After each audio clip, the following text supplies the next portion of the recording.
ñu bëri seen doom yi amuñu accès à l'éducation. à l'éducation. Vous avez parfaitement raison, c'est-à-dire la quintessence de ta question c'est que ça va être très difficile su ma bëggee man appliquer li may wax nii non Sénégal bokk na ci réew yi gën a yomb a gérer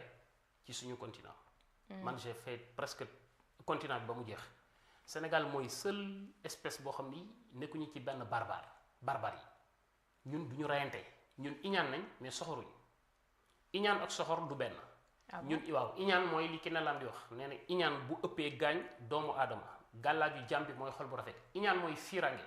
jalousie nit am dara doo ko yéene soxor c'est physique soxor moo am ci réewu ñeg yi jàpp nit sotti ko essence taal ko jàpp nit sotti ko pour taal ko rendi nit daggate loolu bariwul suñu réew ay takk ay bomb dugg kamikaze di rey ay nit ñun soxoruñu dañoo iñaan donc réew moo xam ni iñaan rek la ñu def soxoruguñu àgguguñ ci niveau bi su nekkante ni démocratie permettre na la nga étaler li nga élaborer pour ñoom danañ la déglu c'est-à-dire fii su ma nee musuñu am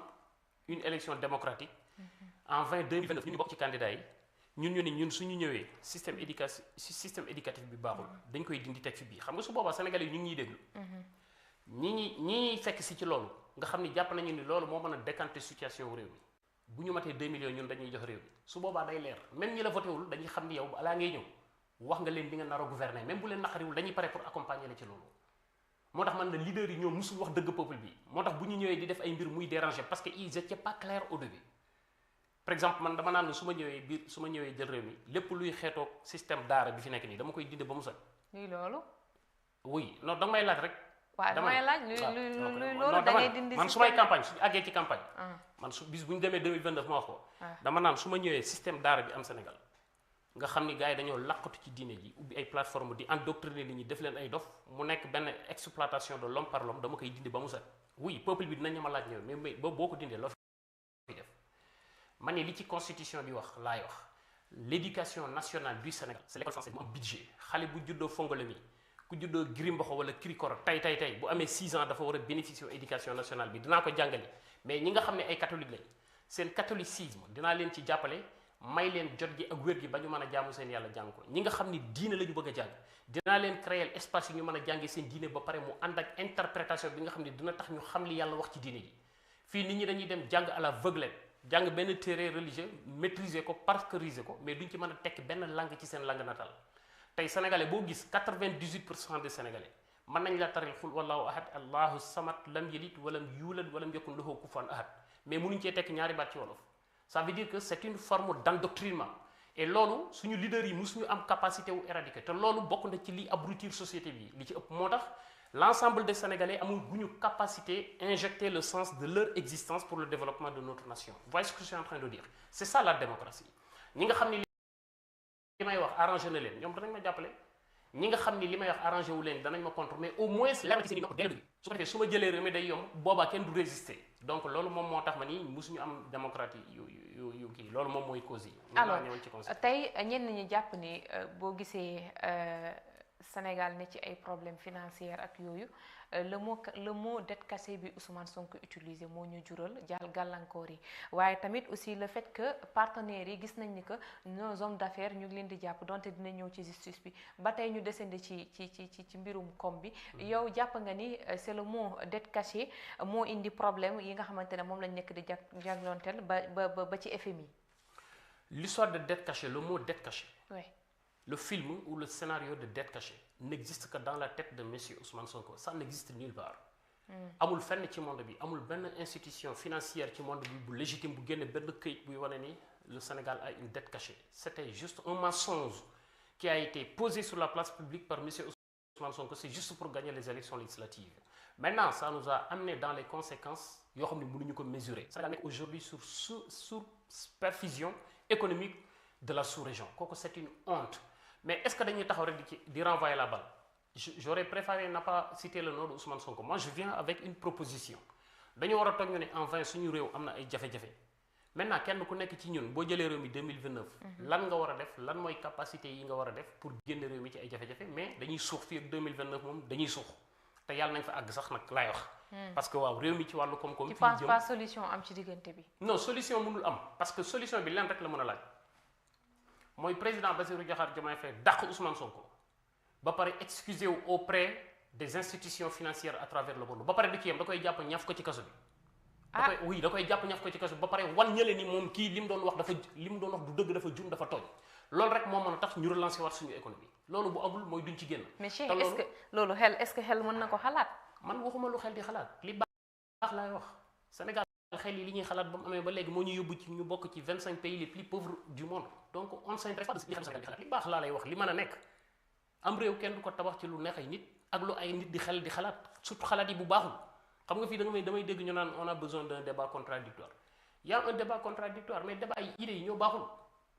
il faut des nouvelles réflexions des scientifiques des gens yoo xam dañuy am l'étoffe bi am éloquencité bi am courage bi am subtilité bi ba pare xam am la matière leader politique bu Sénégal musul am matière bi loolu la ñu gis suñu bopp moo tax ñu melewu ci mbir mi loolu benn la bi ci des pour nga relancer franchement économie bi da ngay def ni li amoon Chine 1983 Deng Xiaoping bi mu ñëwee jiite woon nekkoon le chef du communisme dafa jël benn premier ministre bu ñuy wax Zhao Ziyang de 1983 à 1993 pendant 10 ans Zhao Ziyang moo relancé économie wu Chine xam nga nu mu def boo xoolee 1970 y avait pas un seul chinois milliardaire amul 1970 xam nga loolu yàggul benn chinois milliardaire amul woon mais bi ñu ñëwee ba 1980 mu jékki-jékki rek au sein de monarque am ay milliardaires yu ci génn gars yi ni dañoo détourné xaalis bi ñu jëlee Zhao Ziyang bi mu ñëwee dañee voilà yéen catégorie wu ñii la ñuy wooye ay milliardaires nee nañ da ngeen a détourné alal ji mais je veux pas vous enfermer comme am ngeen alal te yéen a ko détourné da ngeen di def alal ji ci réew mi daal di enclenché benn tournée économique 1983 mooy tournée économique bi ëpp doole ci àdduna te mu relancé l'histoire du Chine déglu baax li ma lay wax moom premier ministre bu mu ànd ak milliardaires yi au lieu mu leen di denc ci kaso bi dafa ànd ak ñoom génne benn stratégie de relancement de l'économie chinoise pour la lutte contre la pauvreté et quand on dit lutte contre la pauvreté dividende yi nga am yi nga yor rek ngay mën a séddale askan bi et à l'époque dividende ñoom yi ñu yoroon c'était les milliardaires mu ànd ak ñoom di dugg ci biir Chine et 1983 Chine mi ngi woon ba tey ci Chine des antiquités des Moyen Âge c'est-à-dire ancien tabaxu culture yooyu seen Shaolin yooyu seen Jackie Chan mooy ancien film yi nga daan seetaan ni meloon bâtiment bi même sur le plan infrastructure c'était pas moderne mais tournée boobu ci la modernisation Chine jógee Zhao Ziyang dafa jël milliardaires yi li ñu amoon ko su néew ci dizaine ñu dëkk bu ñu dem mun la yow Tahirou Sarr dëkk bi mi ngi tudd Ndula à partir d'aujourd'hui dama bëgg mu mel ni France ci tournée bi Tahirou Sarr du génnaat Ndula maanaam mooy prison ñu ne ko da ngay engagé wu sur le plan infrastructure dañoo bëgg mu mel ni France mu mel ni Paris